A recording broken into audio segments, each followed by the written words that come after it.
खबर शामिल करते हैं ओस्तम मोहम्मद से। हमारे ब्यूरो चीफ अल्ताफ हुसैन उमरानी की रिपोर्ट के मुताबिक हुर्रों के रूहानी पेशवा पीर सबगतुल्लाह अल मारूफ पीर पगारा का बलोचिस्तान के दौरा के मौके पर ओस्तम मोहम्मद नूरपुर जनाली आमद हुए। हुर्रों के रूहानी पेशवा पीर सबगतुल्लाह अल मारूफ पीर पगारा ने साबिक स्पीकर बलोचिस्तान असम्बली मीर जान मोहम्मद खान जमाली की जानिब से दी जाने वाली चाय पार्टी के मौके पर कोट नूरपुर जमाली में खिताब करते हुए कहा कि इस वक्त मुल्क के हालात ठीक नहीं हैं, जबकि बलोचिस्तान के हालात को देखकर मुझे सख्त अफसोस हुआ है। मुल्क की फ़ौज से मोहब्बत करता हूँ और इस वक्त मुल्क में सियासतदान कम और ठेकेदार ज़्यादा असम्बलियों में बैठे हुए हैं। मुल्क की मईशत को बेहतर बनाने के लिए सीनियर सियासतदानों को असम्बली में लाना चाहिए। सिंध और बलोचिस्तान के साथ पानी के मामले पर वफाक को संजीदगी से नोटिस लेना चाहिए। मुल्क की मईशत का दारोमदार ज़राअत के ऊपर है। काश्तकारों का माशी कत्ल किसी सूरत होने नहीं देंगे।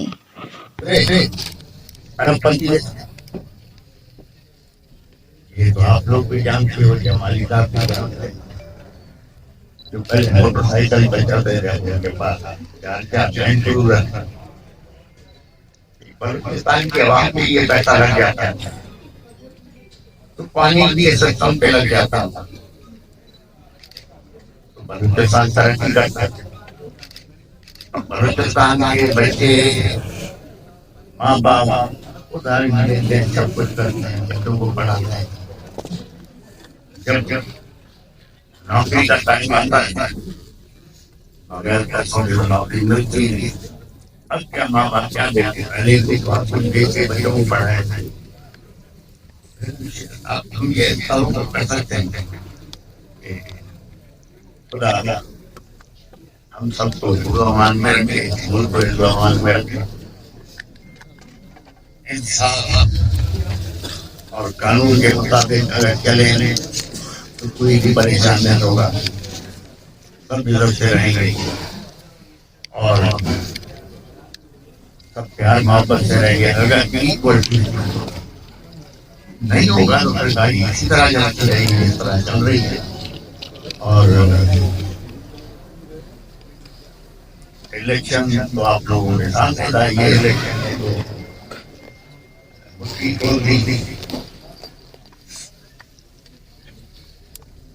यानी के वक्त सही हालात खराब होते जा रहे थे, बाजवा साहब ने तो सारा डामाडोल कर दिया। इस इलेक्शन ने तो मुफीद बोल दी।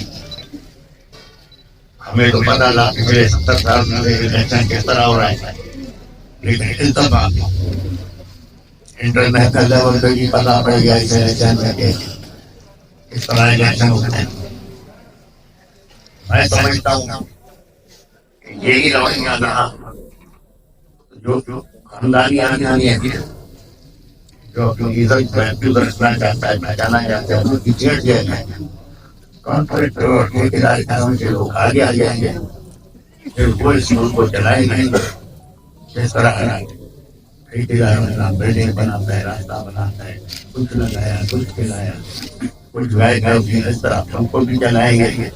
हम जैसे लोग सोचने में मजबूर हो गए, हम इज्जत बचा के घर में, तो हमें इज्जत पहुंचा दिया गया। आगे या गहरे रूप से हुकूमत बनती है ना, हम लोग जाते हैं अलिफ को लेके आते हैं, 2-3 दिन रिजल्ट रुक जाता है, अकाउंट में वोट आ जाता है, अलिफ गया जैसे हमने वोट दिया। ऐसे इलेक्शन कराने की जरूरत ही नहीं थी।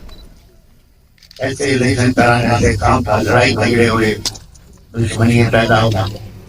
मजलिस शुरा बना रहे थे और से भी बनाई हुई 5-4 साल है। अब तो ये हुकूमत बनाई है, ये हुकूमत चल ही नहीं रही, ये चल ही नहीं रही। अब कितने दिन चलेगी ये खुदा पैसा यार। अब जब हुकूमत में बैठे हुए लोग एक दूसरे के साथ झूठ बोलेंगे, एक दूसरे की वादा खिलाफी करेंगे, एग्रीमेंट करके घर जाएंगे, झूठ पे हुकूमत बनाए और हमारे नसीब में पता नहीं क्या है कि हमें झूठ की आदत हो गई है, झूठ में रहने की, उसी में हम खुश रहते हैं। हमें तो इसी तरह से मुल्क के लिए सोचना है कि हमें फेडरेशन चाहिए और जल्दला हो गए फ्लड हो या लॉ एंड ऑर्डर का मसला हो, टेररिज्म का मसला हो, तो आदमी हल सकती है। सियासतदान समझ ठीक ध्यान देते हैं, मैदान में कोई नहीं आता।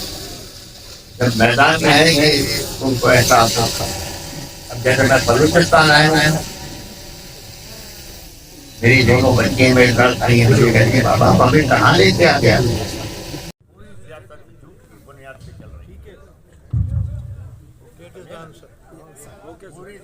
झूठ की बुनियाद पे चल रही है। जो चीज झूठ की बुनियाद पे चलेगी कितने दिन चलेगी? यही मैं इमरान खान की सर